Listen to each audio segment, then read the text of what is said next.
Hi, I'm Bill Patten, CEO at Holy Cross Medical Center. I'm here today to give you a report of the regular board meeting that was held March 30th. The board meeting began with a report from Brittany Lamondola on our LifeWings quality and safety programs. She provided the board with information related to our most recent patient satisfaction scores. And to be honest, they're a little bit lower than we would like, but that is a trend we are seeing nationally. And we believe that it is tied directly to the restricted visitation policies that we have. It's tough for people to score us high when we're not letting you in to visit your loved ones. The good news is that those restrictions will be going away fairly soon, middle to the end of April, depending on what external regulatory agencies require of us.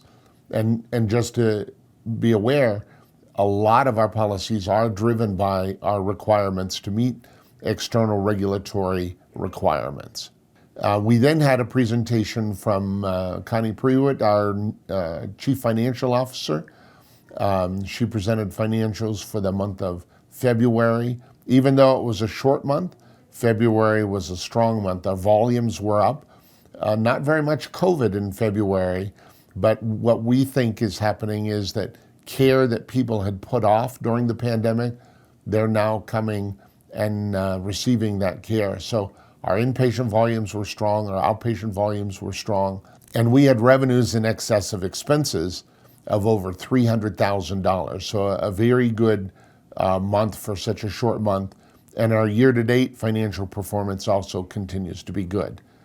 We also updated the board about a thank you and retention program that we did for our employees.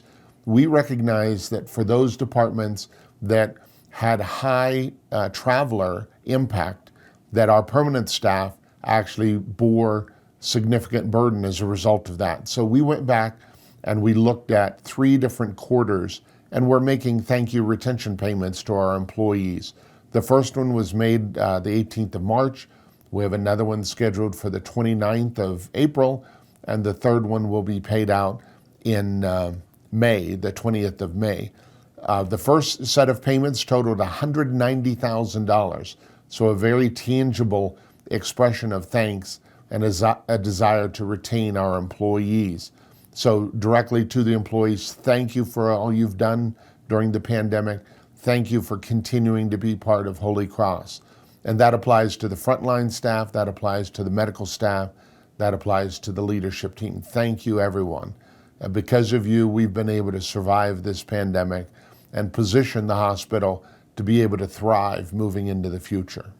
Following the financial reports, the board reviewed a contract for a new family medicine doctor that does obstetrics, FPOBs, we call them. This is a direction that Holy Cross headed a couple of years ago, and we've been actively recruiting. Happy to report that we now have signed our first doctor. We're looking at hiring 2, possibly 3 of them. Dr. Ellen Alouette will be starting here in October. Dr. Alouette, in addition to having a strong rural family medicine residency program, is completing a 2-year OB fellowship. So she will come prepared, and we will make sure the community knows when she is here that you have another option for primary care and for obstetrics. In my report, I updated the board on several leadership recruitment activities. Happy to report that Patty Pittman, the manager of our case management department, is back from an extended medical leave. She's only working a part-time schedule, but we're looking forward to having her fully recovered and to be able to return to her position. We're also looking at a possible transition within our human resources department.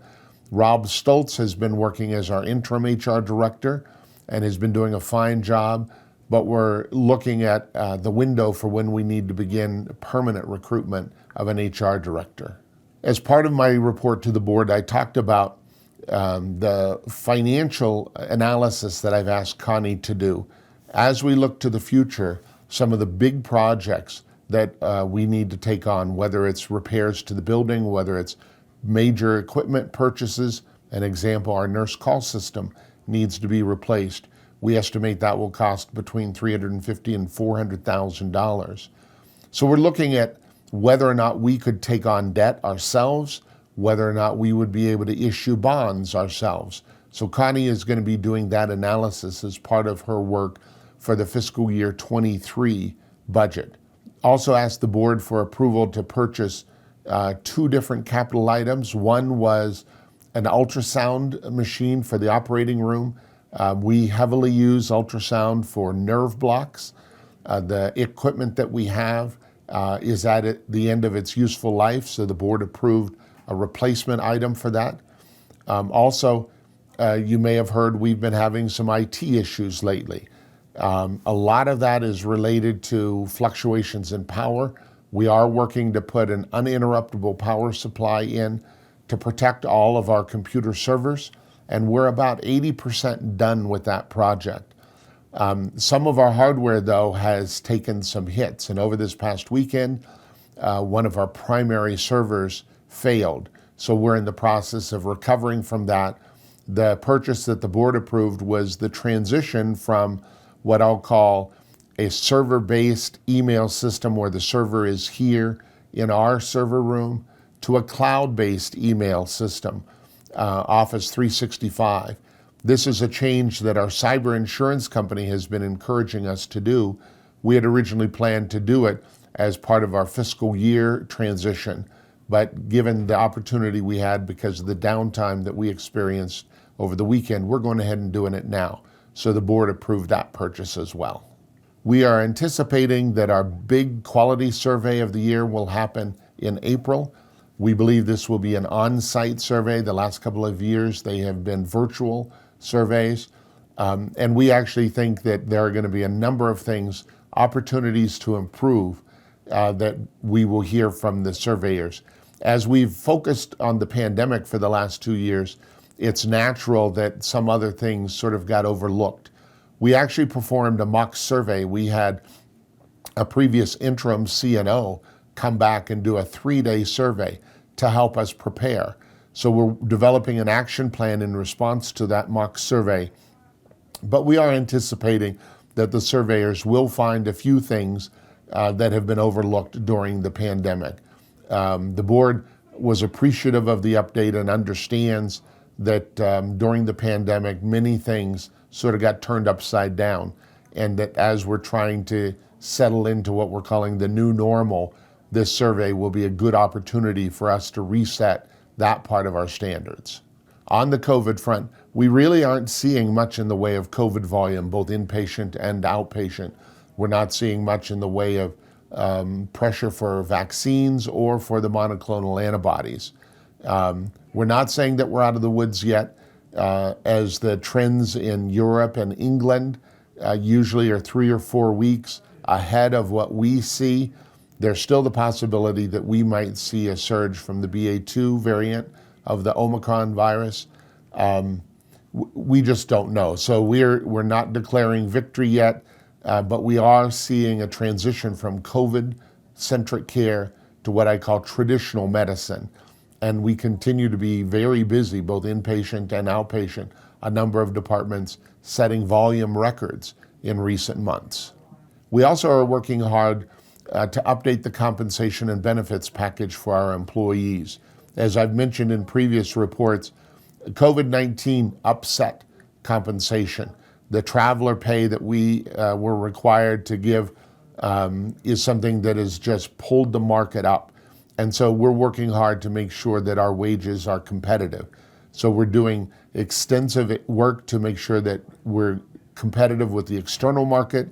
We then will negotiate with our union new rates, and we believe we'll position ourselves in some areas to lead the market, in other areas to be right at the market.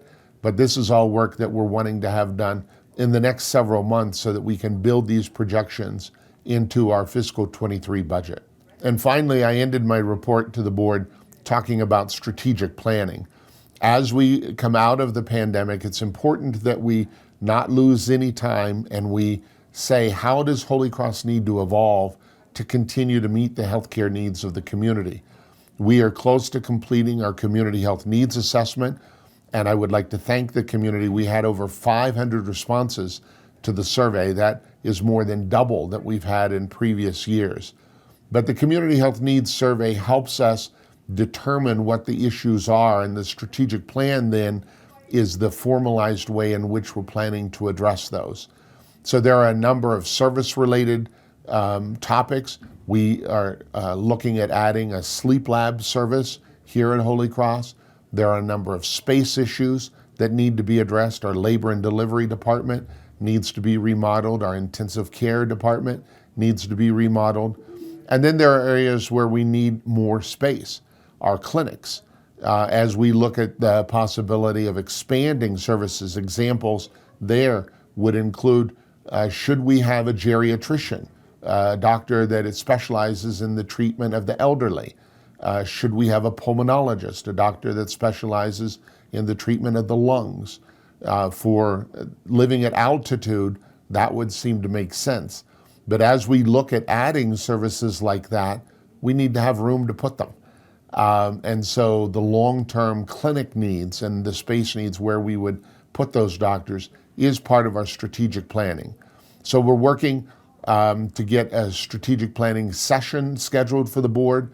The board, medical staff, the leadership team would all get together and would develop a plan. And as you may recall, I'm suggesting that we think of it in 3 time frames. Short term, which would be the rest of this calendar year, midterm, which would be 23 through 25, that 3-year period, and then long term, 26 and beyond. So that's the approach we're taking with strategic planning.